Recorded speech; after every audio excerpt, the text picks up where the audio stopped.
சொந்தம் உனக்கும் எனக்கும் அன்னை தமிழே வணக்கம்.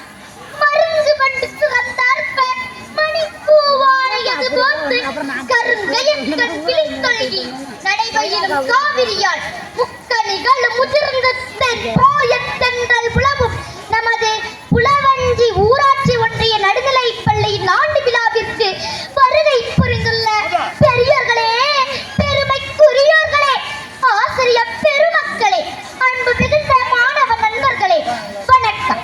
நான் உங்கள் ஆசிரியா. நான் பேச எடுத்துக்கொண்ட தலைப்பு திருவள்ளுவரின் வாழ்க்கை நெறிகள். அடக்கம் அமருள் விக்கும், அடங்காமை யாருள் வீழ்த்து விடும். அடக்கம் மேன்மையை தரும், அடங்காமை துன்பத்தை தரும். ஆம், அடக்கம் அமருள் வைக்கும், ஆனால் அடங்காமை ஆறுகள் வைத்துவிடும், தோறுகள் வைத்துவிடும், பேருகள் வைத்துவிடும். மகன் தந்தைக்கு ஆற்றும் உதவி இவன் தந்தை என்னோற்றங்கள் எனும் சொல்.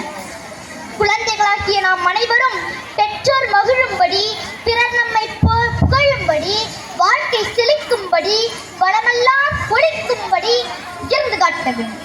இது நம்மை இன்றவருக்கும் நாம் செய்யும் கடமை.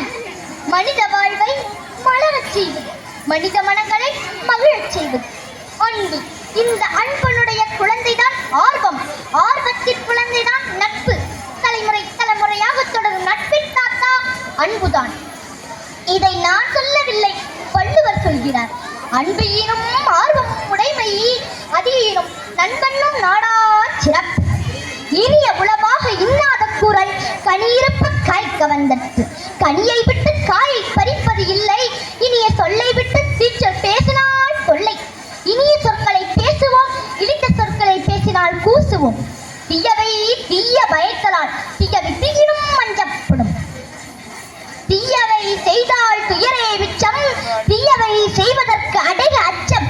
தீயவை அஞ்சுதலே அறிவின் உச்சம். நெடுநீர் மறதி மடி துயில் நான்கும் கெடுநிலா காமக்களம். அலட்சியம், மறதி, சோம்பேறித்தனம், சொகுசு தூக்கம் இவற்றை விரும்புவது வீழ்ச்சிக்கு வழி. இவற்றை வாழ்விலிருந்து ஒளி, இல்லாவிட்டால் நீங்க பழி. என்னன்றி கொன்றாக்கும் உய்வுண்டாம் உய்வுள்ளை, செய் நன்றி கொன்ற மகன். இந்த குரலை இந்த இடத்தில் இந்த மேடையில் வள்ளுவர் எனக்காக எழுதியிருக்கிறார் என்று நினைக்கிறேன். ஆனால் என் வாழ்வில் என்றும் மறக்க முடியாத வண்ணம், எண்ணி மண்ணி மகிழும் வண்ணம் ஒரு அரங்க